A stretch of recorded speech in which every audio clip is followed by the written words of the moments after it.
नमस्कार, मैं प्रदीप अपने YouTube चैनल प्रदीप जीएस से। आज का टॉपिक अंतर्राष्ट्रीय बंदरगाह। सबसे पहले आप देखते हैं कि बंदरगाह क्या होते हैं। सबसे पहले आप देख लेते हैं बंदरगाह क्या होते हैं। हमेशा बंदरगाह प्रायद्वीप भारत या फिर द्वीपीय राज्य में बनते हैं। बंदरगाह किसी भी ऐसे राज्य में नहीं बनते हैं जहां समुद्र से ताल्लुकात उस राज्य का नहीं है। आप उत्तराखंड में बंदरगाह सोच सकते हैं, गलत। अगर आप इतना नहीं जानते हैं तो आप कंपटीशन में बहुत ही पीछे हैं। मैं आपको बता देता हूं, बंदरगाह समुद्र के किनारे या समुद्र तटीय राज्यों में या फिर द्वीपीय राज्यों में जहां पर प्रायद्वीप है और राज्य भी है, जैसे अंडमान निकोबार। भारत के किसी ऊपरी राज्य से ये बात सत्य है, जैसे उत्तराखंड से कोई माल ले आना है, आपको जो निकट पड़े, पश्चिम बंगाल पड़ जाए, तमिलनाडु पड़ जाए, आंध्र प्रदेश पड़ जाए, उड़ीसा पड़ जाए, कोई भी पड़ जाए, आपको अंडमान भेजना है तो ये आप बंदरगाह की सहायता से जल मार्ग द्वारा भेज सकते हैं। तो बंदरगाह मूलतः हम कह सकते हैं कि बंदरगाह उस स्थान को कहते हैं जहां पर पानी वाले जहाज अपना सामान लेते हैं और वहीं उतारते हैं। तो इस तरीके से हम कह देते हैं और समझ सकते हैं, आसान शब्दों में बंदरगाह कहते हैं। समझ लो इस बात को। हम आपसे बोलते हैं या आपको ये पता हो या ना हो, भारत में मूलतः बड़े बंदरगाहों की संख्या 13 है। भारत में बड़े बंदरगाहों की संख्या कितनी है? 13 है। ये हम जो बड़े बंदरगाहों की क्लास, आज की क्लास आपको देखने को मिल रही है, वो भारत में बड़े बंदरगाहों की संख्या देखने को मिल रही। कौन कहाँ है? आप देखा होगा राज्य लिखा है, सागर लिखा है। आपका यहाँ इधर पड़ता है बंगाल की खाड़ी, इधर पड़ता है अरब सागर। आपसे क्वेश्चन बनता है, मार्गो गोवा बंदरगाह निम्न में से किधर है? बंगाल की खाड़ी, अरब सागर, और दो ऑप्शन दे दिए जाएं तो आपको बताना मार्गो गोवा। गोवा में है तो गोवा में पड़ता है और गोवा है आपका अरब सागर साइड। तो इस तरीके से ये क्वेश्चन यहाँ से पॉइंट बनता है। राज्य में हम आपको 1 to 1 राज्य भी बताएंगे, ठीक है। नेक्स्ट आपको 200 बंदरगाह छोटे देखने को मिलते हैं। छोटे, भारत में कुल 13 बंदरगाह बड़े हैं और छोटे 200 बंदरगाह है। नेक्स्ट जो वीडियो मैं आपको बनाऊंगा या देखने को मिलेगी, ठीक है। अगर आप चैनल पर नए हैं तो प्लीज़ चैनल को सब्सक्राइब जरूर कर लीजिएगा, क्योंकि नेक्स्ट जो वीडियो आएगी वो आपको सबसे पहले बेल आइकन की घंटी दबा लें। घंटी की आकृति जो होती है उसी को बेल आइकन है, तो बस उसी को दबा लें और आपसे फर्स्ट नंबर पर मेरी पहली वीडियो पहुँच जाएगी।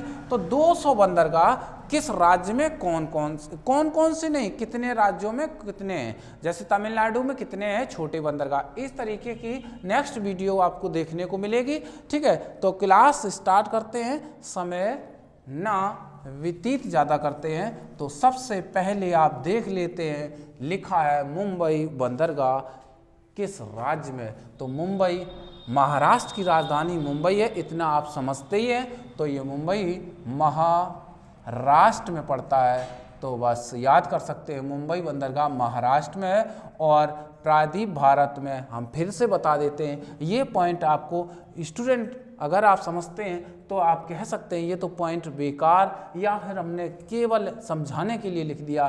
तो ये आपका कहाँ पड़ता है? महाराष्ट्र। तो अरब सागर, अरब सागर, बस इतना याद कर सकते हैं। नेक्स्ट है नावा शोभा बंदरगाह। इस बंदरगाह की भार क्षमता कम करने के लिए ये बंदरगाह बनाया गया। तो हम कह सकते हैं ये भी आपका महाराष्ट्र में ही है, महाराष्ट्र। और जब ये भी है तो ये भी आपका अरब सागर। कॉमा मार देते हैं, इसमें कुछ आपको याद ही नहीं करना है। नेक्स्ट आपका बंदरगाह बनता है कांडला बंदरगाह। नया नाम पंडित दीनदयाल बंदरगाह कर दिया गया।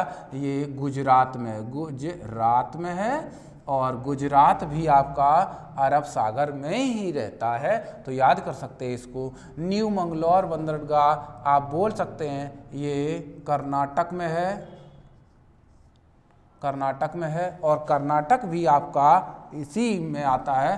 तो आप बोलेंगे अरब सागर में। कुछ याद ही नहीं करना, केवल यहाँ से याद करना। न्यू मंगलौर, मंगलौर की राजधानी कर्नाटक, कर्नाटक का मंगलौर, ऐसे याद कर सकते हैं। देखो पंडित दीनदयाल कांडला गुजरात में, ऐसे कह सकते हैं। नावा शोभा आप महाराष्ट्र में, मुंबई आपको रटना ही नहीं है। नेक्स्ट देख लेते हैं, ये लिखा है कोच्चि बंदरगाह। तो कोच्चि बंदरगाह आप खुद कह सकते हैं, कोच्चि बंदरगाह आपका पड़ता है केरल में, कोच्चि में, तो ये केरल में आप बोल सकते हैं। कोच्चि बंदरगाह कहाँ है? केरल में। बस याद कर सकते हैं, केरल खुद आप कह सकते हैं अरब सागर में ही रहता है। नेक्स्ट है मार्गो गोवा, गोवा लगा है तो बस याद कर सकते हैं गोवा, मार्गो गोवा खुद बोल देंगे मार्गो गोवा में, तो ये गोवाई में है। बस बड़े आसान शब्दों में आप याद कर सकते हैं, मार्गो गोवा गोवाई में है और ये भी आपका अरब सागर में पड़ता है। नेक्स्ट आप देख लेते हैं हल्दिया।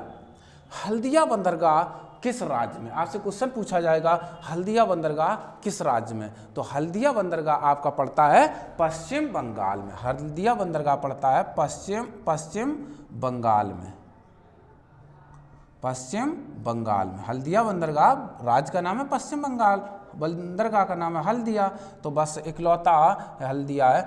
अब लेकिन पश्चिम बंगाल, ऐसे फिर से देख लेते हैं अरब सागर, यहाँ पश्चिम बंगाल है और आपने खूब सुना होगा पश्चिम बंगाल, बंगाल की खाड़ी, तो बस यहाँ देख लेते हैं बंगाल की खाड़ी। ये कहाँ पड़ता है? बंगाल की खाड़ी में। अब यहाँ से चेंज कर लेते हैं, बंगाल की खाड़ी। नेक्स्ट आप देख लेते हैं पारादीप बंदरगाह। पारादीप बंदरगाह कहाँ पड़ता है? पारादीप बंदरगाह पड़ता है आपका उड़ीसा राज्य में। उड़ीसा राज्य में पारा कहते हैं, पारा कहते भाई उनसे ना बोलो, उनका पारा उड़ रहा है, तो बस उड़ीसा से याद कर सकते हैं। और ये भी आप कह सकते हैं बंगाल की खाड़ी में पड़ता है, उड़ीसा राज्य यहाँ पड़ता है इधर अंदर को, तो हम कह सकते हैं बंगाल की खाड़ी में पड़ता है। नेक्स्ट देख लेते हैं विशाखापट्टनम बंदरगाह कहाँ है? विशाखापट्टनम बंदरगाह आपका पड़ता है आंध्र प्रदेश में। कहाँ पड़ता है? आंध्र प्रदेश में। विशाखापट्टनम बंदरगाह कहाँ पड़ता है? आंध्र प्रदेश में। और वही बात हम पुनः कह रहे कि बंगाल की खाड़ी में ये भी क्षेत्र जाता है। नेक्स्ट देख लेते हैं एन्नौर। एन्नौर बंदरगाह आपका पड़ता है तमिलनाडु में, तमिलनाडु, बस याद कर सकते हैं तमिलनाडु, तमिलनाडु में एन्नौर बंदरगाह। यहाँ भी इसको लगाना है, बंगाल की खाड़ी में जाता है। चेन्नई बंदरगाह अगर आपको मालूम नहीं भाई, गलत बात है। चेन्नई बंदरगाह कहाँ है? तमिलनाडु की राजधानी पड़ती है चेन्नई, तमिलनाडु, ये भी आप याद कर सकते हैं। बताने लायक ही नहीं है, वो तो समझते हैं। नेक्स्ट है तूतीकोरिन बंदरगाह कहाँ पड़ता है? तूतीकोरिन बंदरगाह भी आपका तमिलनाडु में पड़ता है, तमिलनाडु में पड़ता है। तूतीकोरिन बंदरगाह तमिलनाडु में पड़ता है, ये भी आप इधर ही बंगाल की खाड़ी में लगाएं। नेक्स्ट आपका पड़ता है पोर्ट ब्लेयर। पोर्ट ब्लेयर बंदरगाह किस राज्य में पड़ता है? सबसे पहले क्लास स्टार्ट होने से पहले ही हमने आपको बता दिया था, अंडमान निकोबार का, तो ये पड़ता है अंडमान निकोबार, निकोबार, अंडमान निकोबार द्वीप समूह एक केंद्र शासित राज्य है, तो ये भी आपका पड़ता है बंगाल की खाड़ी में। इस तरीके से बड़े आसान शब्दों में बहुत ही अच्छी और इमेज सिस्टम से आपने देख लिया कि छोटे बंदरगाहों की नेक्स्ट क्लास होगी। ये 13 बड़े बंदरगाह होते हैं, बड़े आसान शब्दों में आपको देखने को मिल गए। क्लास को अच्छा लगे, बहुत ही ज़्यादा से ज़्यादा शेयर करें। भाई नए हैं तो प्लीज़ चैनल को सब्सक्राइब कर लें, लाइक करें, कमेंट्स करें। जय हिंद दोस्तों।